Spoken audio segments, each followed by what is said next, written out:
Welcome to this panel. Also welcome to Ake Festival 2019. Just to let you know that you can tweet, and the hashtag is hashtag AkeFest19 as well. This panel will be in conversation with Yolande Mukagasana, who is a renowned Rwandan writer, public figure and campaigner for the remembrance of the 1994 genocide against the Tutsi. She has authored about 4 books about genocide and its aftermath, performed her testimony in the iconic Rwanda 1994 touring theatre production, and has received numerous international prizes for her work, including the Alexander Langer Foundation Prize for Testimony and Solidarity, the American Jewish Committee Moral Courage Award, and an honorable mention from the UNESCO Education for Peace Prize. Her first book, I hope my French is not that terrible, La mort ne vaut pas moi, ne vaut pas de moi, has been translated into Italian, Turkish, Norwegian, Danish, Dutch, Hebrew, and now, of course, English. And today we'll be basically talking about this book, which the English translation for it is called Not My Time to Die. And we'll be talking about, the book of course is about Yolande's life as a nurse in Rwanda and her experiences, very harrowing experiences, as her family was murdered during the genocide. We're talking about her experiences, her life in Belgium, as well as her return to Rwanda as well. I'd like to thank Professor Jibrin Ibrahim, who's going to be our interpreter. Thank you very much for doing this for us. To start off, we have Louise, who is going to be reading from the book. Louise is a publisher at Huda Press.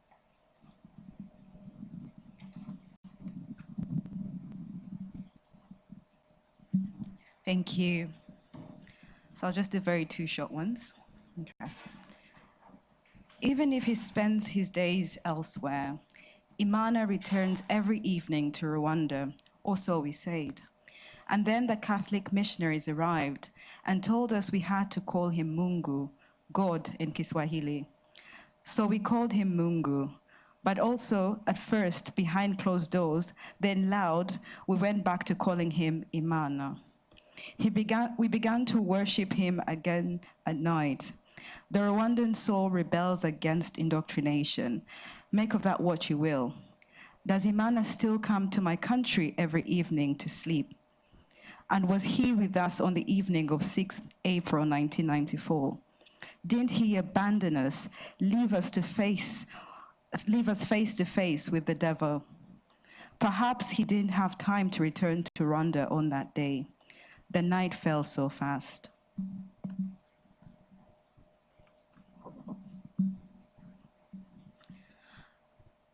I burst into the dining room. Joseph, what are you doing down there? What's going on? My husband is crouching on the ground, his back against the wall, his head between his hands. From the ceiling, a bulb shines harshly. Moths flutter around in a disorganized dance. The drinks cabinet is closed. The table isn't laid. The olive green flowery curtain hasn't been drawn yet. Joseph, what's wrong with you? I bend on one knee before him, like a servant to a king. Slowly he raises his head and looks at me. He's crying. Yolande. The words don't come out. I take his hands. Yolande, forgive me. Forgive me? Forgive you for what? Habyarimana has just been assassinated. Habya, that's all that comes out of my throat. I drop down in front of him. We remain like that for a long time, face to face without saying a word. My uncomfortable position brings me around. I put my hands on the floor to stop myself from toppling over. Outside, a bird sings 3 ready notes, descending lower and lower, repeating them obsessively. Don't look at me like that, Yolande. I know it's my fault. It's not your fault. You couldn't have known. If I'd agreed to send our children out of the country like you wanted, you couldn't have known. I speak in clip notes, as if I'm afraid of his confession. In fact, I've already started preparing to flee the country in secret. I've withdrawn all the money in our accounts and left some in the clinic's safe. The rest is with the missionaries. Every day I nagged Joseph about leaving, but every day he fell into lengthy discussions which ended with not making a decision, just like any normal couple. Joseph gets up suddenly, paces the room, squashes a mosquito against the wall, exhausting himself with self-recrimination. He shouts, "I knew it. Calm down. Izirantibgida umugenzi." If the road gave direction to the traveler, nobody would get lost. I knew it. I've killed my children. The children are as good as dead. Blame me. With each phrase, he hits the table in frustration. For the last 3 years, everyone has known Habyarimana's plans. For the last 8 months, the radio has been inciting Hutus to kill Tutsis. For the last 3 months, I've known that Habyarimana has been overpowered by the extremist wing of his own party. We knew that they were preparing for a massacre. I knew it, but I didn't want to see it. Thank you so much, Louise, for that. I think just after that short excerpt, Yolande, I wanted to ask you, listening to that, if you can just let her know what that chapter was about as well.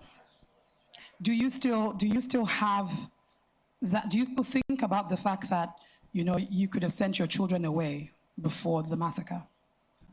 Do you still think about it till now?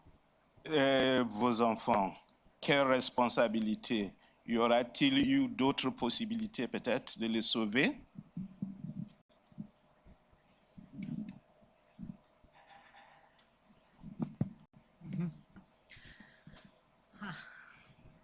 S'il y avait la possibilité de sauver mes enfants, il y aurait eu la possibilité de sauver plus d'1 million de personnes qui ont été massacrées.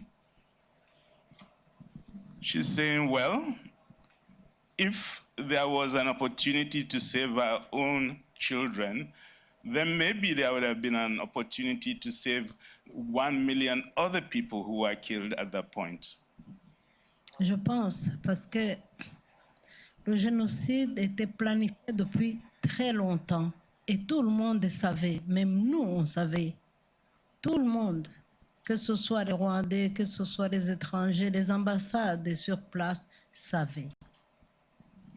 The genocide was planned over a long period, and everybody knew it was coming. They, as citizens of Rwanda, knew, the international community knew, the state was active in planning it, so it wasn't something that happened by surprise. Et puis, on était condamnés depuis que j'ai l'âge de 5 ans. Aujourd'hui, j'ai 65 ans.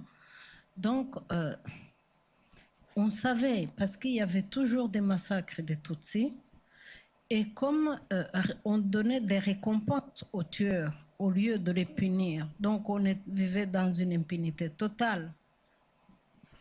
She's making the point that today she's only 65 years old, and the massacre of Tutsis started when she was 5 years old. So in a sense, her whole life between when she was 5, ça c'est du 59, non? Les massacres de 59. Yeah. D'abord, il y a eu plusieurs massacres, mais ça débute en 59. Her point is that when she was 5 in 1959 was when there was the first significant massacre. And that continued from that on for virtually the rest of her life, culminating in what happened in 1994. Et puis, il y avait un danger que tout le monde connaissait. On avait une carte d'identité ethnique. Aujourd'hui, cette carte est bannie, mais avant, pour accéder à toute chose, on partait par cette carte d'identité ethnique. So we should also be aware that at that time, every Rwandan was defined by their ethnicity, and that definition was legal because every person had an identity card which told who he was in terms of ethnicity. Since I know the story, they had 3 ethnic categorization, Tutsi, Hutu, and Twa, and it's stated in your identity card which of those 3 categories you belong to. And I think this brings me to this particular portion in the book where you say, we Rwandans are not afraid of cruelty. It's part of our lives. So much that it makes us laugh that France has abolished the death penalty. And I wanted to know if there was a Rwanda that you knew before this particular genocide, what it was like. Had it always been violent? La cruauté humaine, vous le connaissez et vous riez quand vous avez dit que la France a aboli, comment on dit, death penalty. Oui, pour que l'État tue quelqu'un. La peine de mort. Ah, ok. Peine de mort, voilà, ça m'a échappé. Je pense que ce n'est pas seulement la France qui a aboli la peine de mort. Il y a beaucoup d'autres pays qui ont aboli la peine de mort. Même mon pays a aboli la peine de mort après le génocide. Alors que c'est au moment où toutes les victimes pensaient que c'était mieux de tuer tous les assassins. Saying, well, yes, many countries in the world abolished the death penalty. And Rwanda also did it after the genocide. But at that moment, the strong feeling in Rwanda was that all those who participated in the massacres must be killed as revenge. Comme j'étais encore en colère, j'ai été très en colère contre mon pays qui a osé abolir la peine de mort. Parce que pour moi, il fallait tuer tous les assassins. Mais comment est-ce possible? Pour tuer plus d'1 million de personnes sur 3 mois, il y avait des milliers d'assassins. Comment tuer tous? Quelle serait la différence entre cet État et l'État qui a planifié le génocide de son peuple? Finalement, je leur ai donné raison, c'est sage. She said when, after the massacre, Rwanda abolished the death penalty, she was extremely angry about that decision because she believed all those genocidaires that killed 1 million people deserved to die. But she was saying she started to realize that it took 3 months to kill 1 million people. How many people were involved in that massacre? Can they all be killed? So you're saying, back to what she just said, I remember also reading you saying that there is no forgiveness without justice. So for you, just listening to what he said, how do you reconcile a forgiveness when sometimes there's no justice that's applied? Elle a lu votre bouquin où vous expliquez, on ne peut pas, s'il n'y a pas une justice, on ne peut pas oublier ce qui s'est passé. Quel est votre avis sur cette question de justice? Si, à mon avis, si le génocide perpétré contre les Tutsis en 1994 a pu se produire, c'est parce qu'il y avait eu plusieurs, il n'y a pas de petits génocides, mais je dirais il y a eu beaucoup d'autres petits génocides perpétrés contre les Tutsis qui sont restés impunis. Donc, la vie d'un être humain n'avait pas de valeur, surtout d'un Tutsi. She is saying the grand massacre of 1994 happened because there were very many other small-scale massacres. She's not saying massacre, small or big, that is the same thing, but it's a build-up. And when the previous smaller massacres were happening, there was no accountability. Nobody was punished. Nobody was held responsible. And because there was impunity, it continued and it grew in scale. Et puis, mon mari, Joseph, qui a été tué avec tous nos enfants, était orphelin des massacres de 1963 à Noël. Her own husband, who was killed in 1994 massacre, was himself the orphan child of the massacre of Tutsis of 1963. So it's moving from generation to generation, and all her children were killed with her husband in the 94 massacre. Et puis, en 73, quand il y a eu le coup d'État, Habyarimana qui a fait un coup d'État au président précédent, il y a eu beaucoup de massacres de Tutsis, mais on avait dit que c'était un coup d'État qui n'avait jamais versé de sang. Alors qu'on a massacré beaucoup de Tutsis, que les étudiants des universités allaient massacrer dans les écoles secondaires.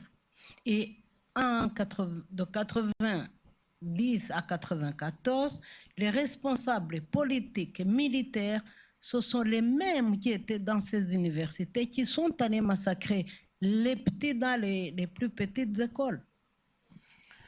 A coup occurred in Rwanda in 1973, and in the official narrative of the coup, when Habyarimana, c'est comme ça? Okay. When he came into power through a military coup d'etat, the official narrative was that it was a bloodless coup. And she's saying that official narrative tells a story because very many Tutsis were killed during that coup d'etat, and there were specifically students killed in the universities and in schools. But the state of the country at that time was that maybe those lives of Tutsi students didn't matter. Et j'aimerais dire, mettre en garde vous les jeunes. Et les Africains, parfois je suis très fâchée contre vous. Le Rwanda ne vous a jamais servi de leçon. Pourquoi cette division entre les peuples africains? Déjà, je ne peux pas vous pardonner de ne pas essayer de nous sortir de la division d'office. She's now talking about you, the young generation. What's wrong with you, she's asking. Didn't you read the history of Rwanda? Why are you following the same path? Why are you silent as these massacres are reproducing themselves in your own countries? Aren't you all stupid? She didn't say that.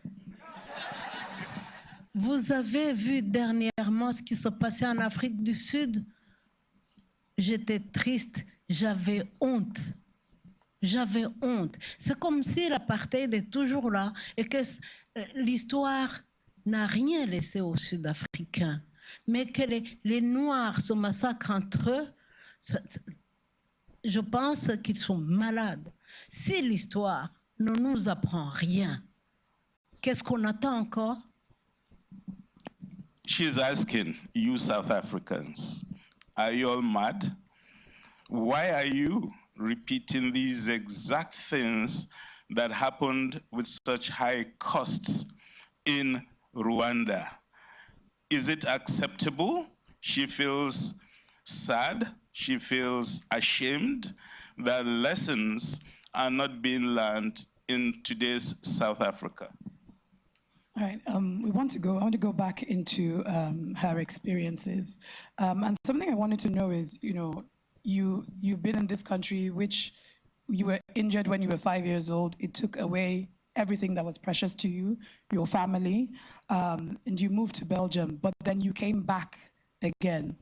Where did you find the strength to do that, to still live in this place that took everything away from you, and why was that important to you?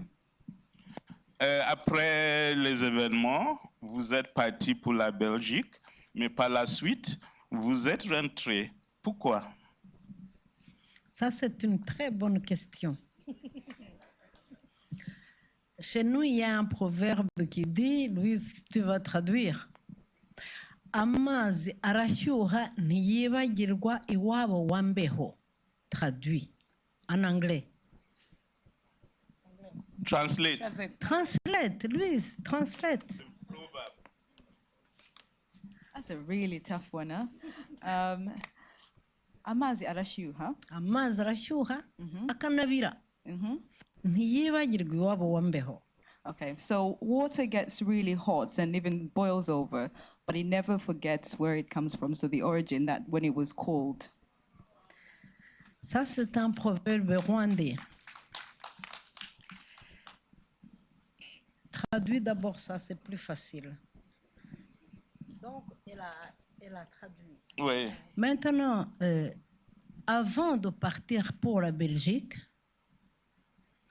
je suis allée me recueillir sur la fosse commune où il y avait des centaines de personnes qui ont été tuées et j'étais avec mes enfants dans la même fosse commune.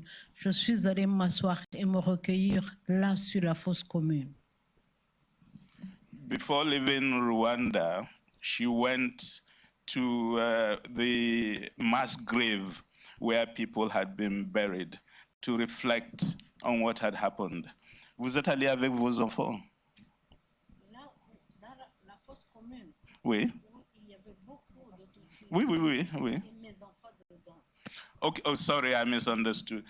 Where in that mass grave, her own children had been buried there, so she went to reflect on what happened. Je suis allée me recueillir là, je leur ai parlé.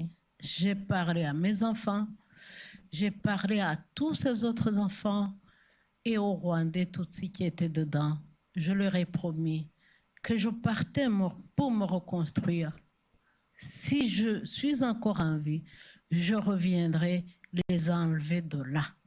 Et j'ai tenu ma promesse. It's very emotive. So she's saying she had a conversation with her own children, other children, and other citizens in the mass grave. And she told them, I'll come back and I'll stay with you. J'ai dit à mon mari, je suis veuve, on t'a tué, mais jamais je ne te laisserai dans une fosse commune. Et je vais me battre pour que la justice te soit faite. Orphelin depuis l'âge de 13 ans, alors que tu n'étais coupable de rien. Il est maintenant de mon devoir de le faire. I'm not a translator, actually. She's making me weep. She says she also had a conversation with her husband in the mass grave, telling him, you are an orphan since you are 13. I cannot abandon you here, so I'll go and I'll come back, and I will not allow you to remain in this mass communal grave. Je suis partie en Belgique. J'y ai passé 16 ans. Je me suis battue partout en Occident pour faire reconnaître le génocide. Ce n'était pas facile, parce que ceux qui avaient fait le génocide étaient nombreux, très forts, très intellectualisés. Ils étaient plus forts que moi. Ils avaient de l'argent. Moi, je crevais de faim. Mais j'ai tenu parole. So she left for 13 years because she needed to create a counter-narrative. A counter-narrative was necessary because the entire Rwandan ruling class at that time was involved in planning and executing the massacre. They were strong, they had voice. That voice had to be countered, and that strength had to be weakened. So she did that for 13 years in Europe before she felt she could return home. Je sais que ce que je dis n'est pas facile pour notre cœur d'être humain, mais pour vous dire, pour moi, ils ont tout tué chez moi, mais ils n'ont jamais pu atteindre mon humanité. Ça, pour moi, c'est la victoire, parce que j'aime encore l'homme, malgré ce qu'il est. Yes, I think everybody understood that. In spite of everything they did to her, she never lost her humanity. She remained a human being. She retained her sanity and felt very strongly that that story of hope, of continuing existence had to be told. Normalement, j'aurais dû baisser les bras. Je n'ai plus d'enfants, je n'ai plus de père, de mère, de frère, de sœur, je n'ai plus rien ni personne. Mais aujourd'hui, je me bats pour qui? Pour vous aussi. Aidez-moi. Nous devons transformer notre Afrique. She's saying in her own case, she lost her husband, all her children, all her brothers, all her sisters.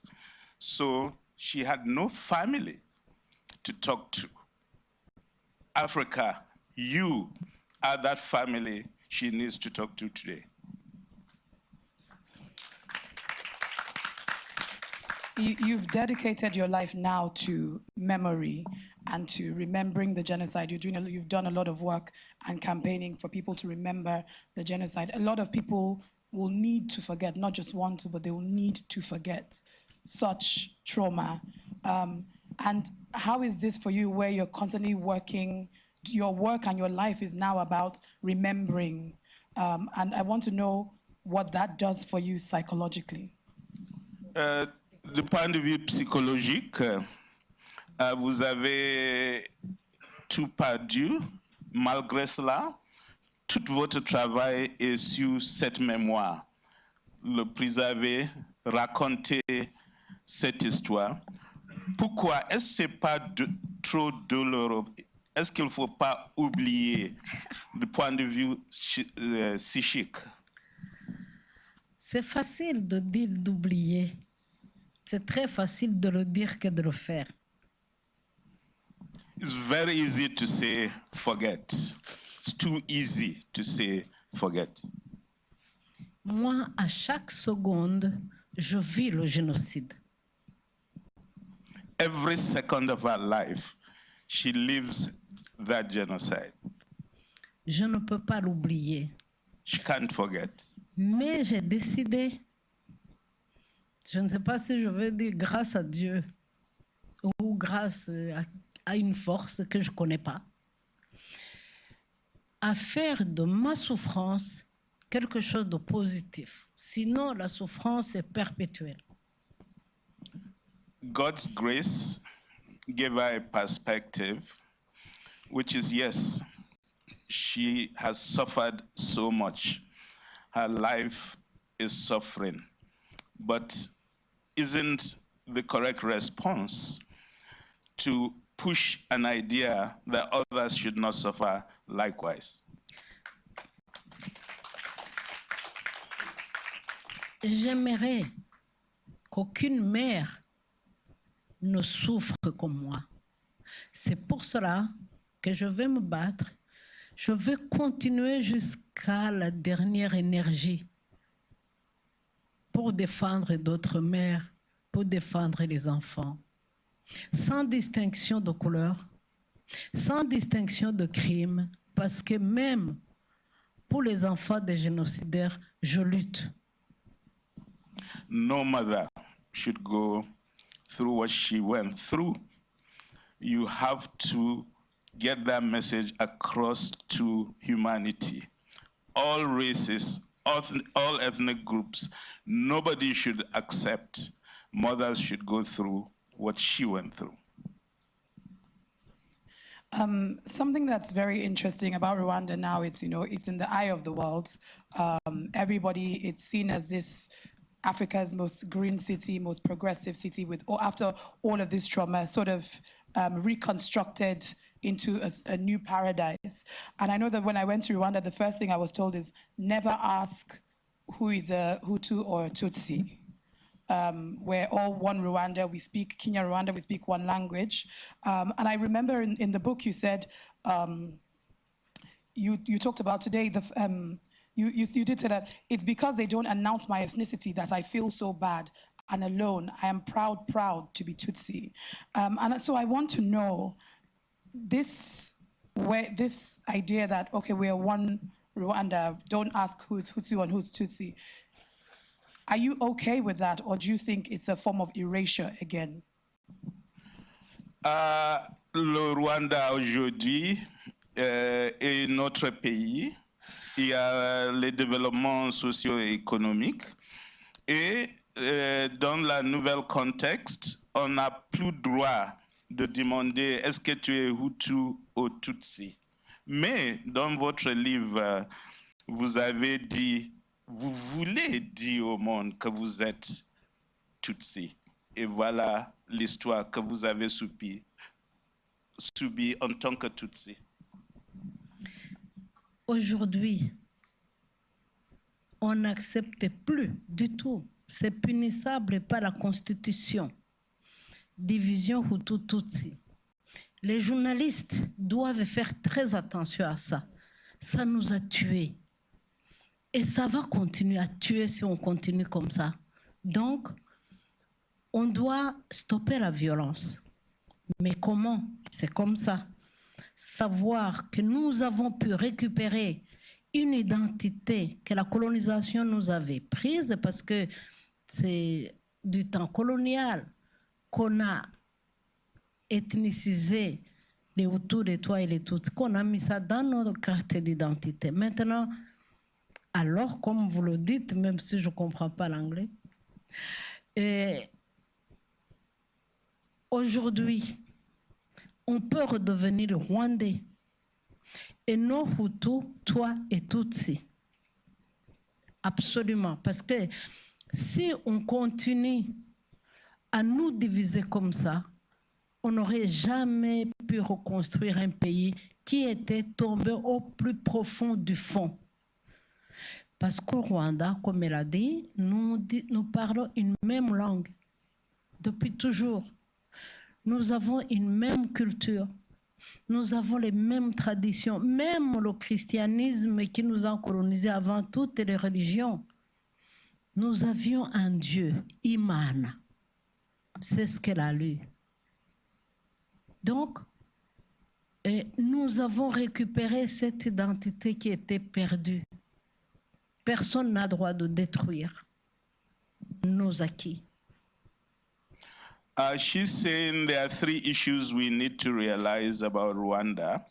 The first is that sociologically, they've always been the same people, the same ethnic group, the same religion, because they had a common traditional religion they all believed in. So they are one people.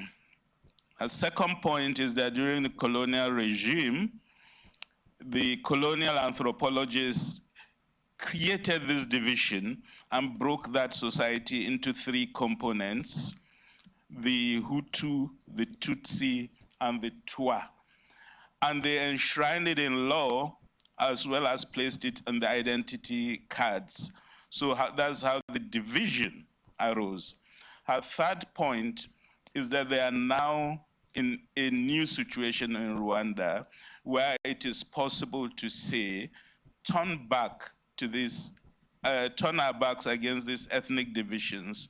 Let's start developing a new identity of one Rwandan people, which they had before colonization.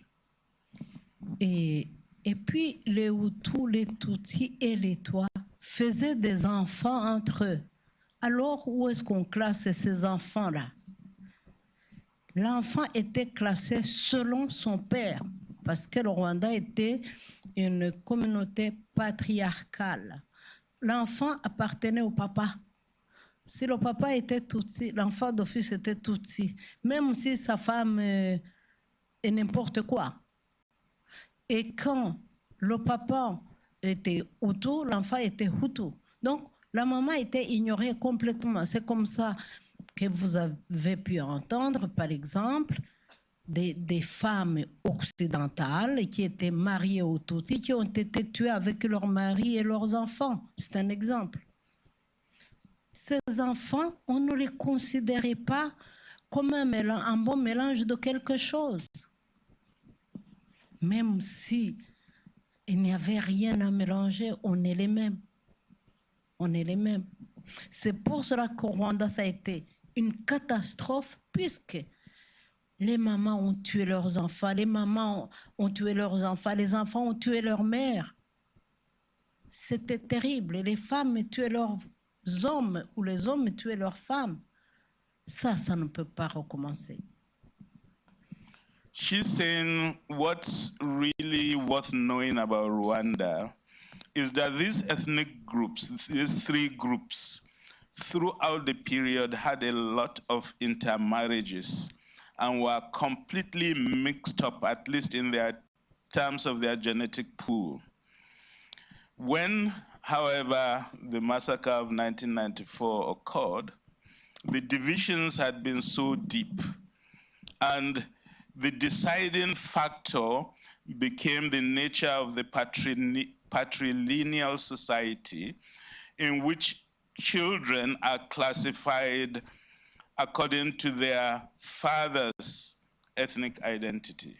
So the mother doesn't matter. She said the real tragedy of the situation was that both fathers and mothers were killing their own children based on this artificial distinction.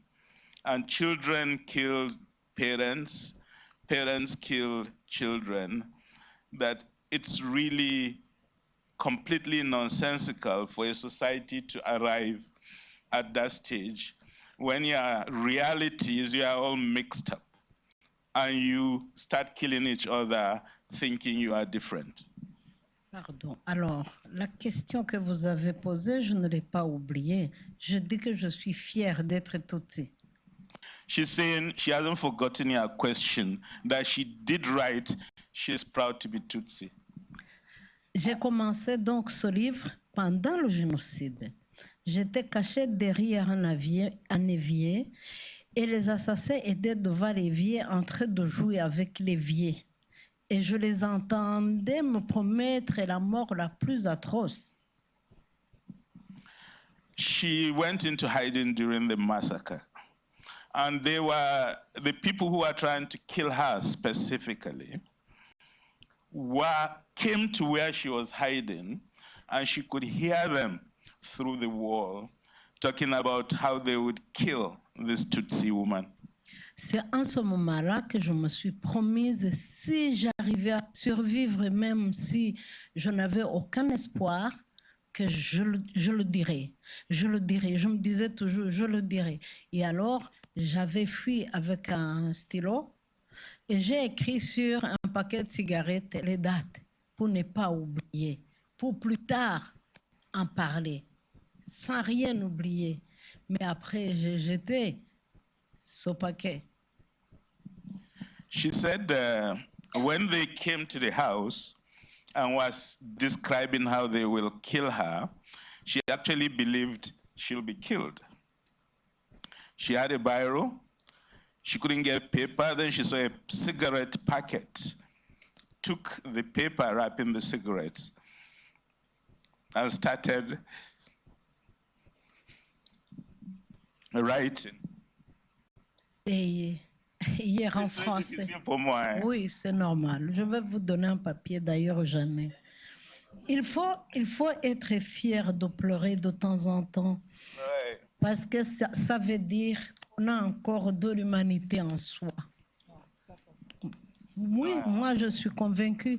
Si on a un cœur de pierre, on n'est plus un humain. Moi je suis contente quand les gens peuvent sortir tout ce qu'il y a en eux.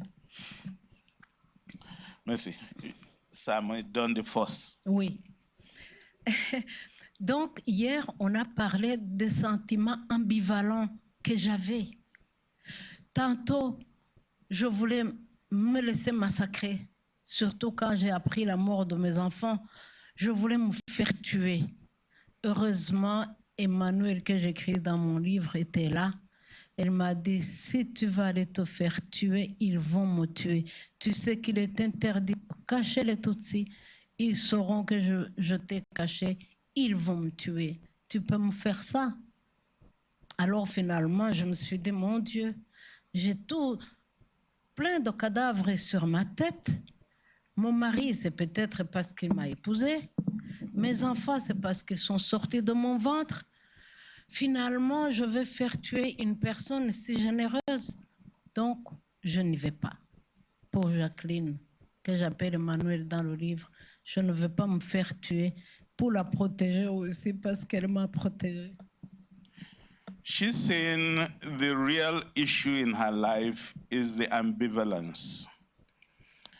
When she was hiding in that house, she got the message all her children had been killed.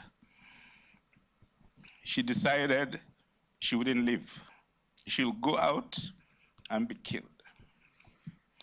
Then the person who hid her said, well, okay, fine, you can go and die.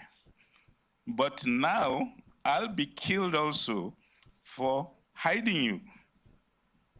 And that moment, she said, well, my children were killed because I gave birth to him. My husband was killed because he married me.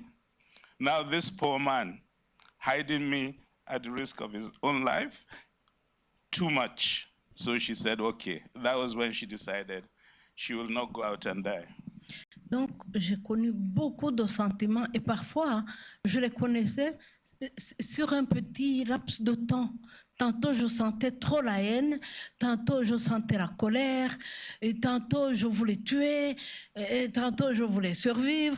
Moi-même, je ne sais pas comment vous dire comment on ressent quand à chaque seconde, on attend la mort. Je ne peux pas vous dire.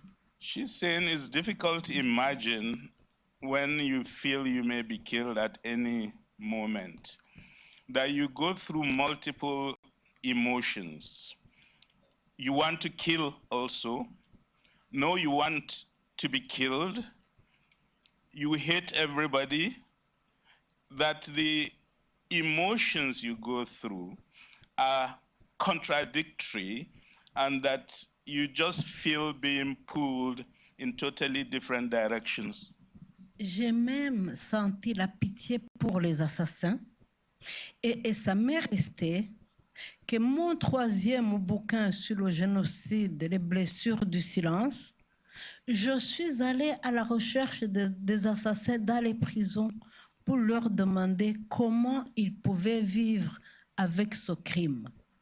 Même si j'ai interviewé aussi les justes qui ont sauvé les vies, les autres rescapés, mais j'ai plus d'assassins qui me racontent comment ils vivent le massacre qu'ils ont fait et qu'ils savent qu'ils sont responsables. Parce que les victimes, on peut pleurer, on peut en parler, mais un assassin ne viendra pas te dire « je souffre parce que j'ai tué ». Je suis allée les chercher moi-même. She's saying the other contradictory emotion she had was about those who carried out the genocide. How did they feel and how are they living their lives? She felt so strongly that she went to the prison to search out the specific people who killed her husband and her children, to ask them, how do you feel? And what did they say? Quelle est la réponse quand vous les a demandé comment ils sentent qu'ils ont fait? Il y en a que je voyais bien qu'ils avaient encore de la haine dans les yeux contre moi. Il y en a d'autres qui regrettaient, qui disaient c'est le pouvoir qui nous a fait faire. Je disais alors vous, comme un être humain, et d'ailleurs je l'écris dans mon livre, finalement j'ai compris que tuer, c'était comme faire l'amour. La première fois, on en a peur. On finit par s'habituer, on finit par aimer. Donc, ces gens aussi, c'est ce qui s'est passé exactement. Et parce qu'ils m'ont dit qu'ils avaient vraiment peur au début.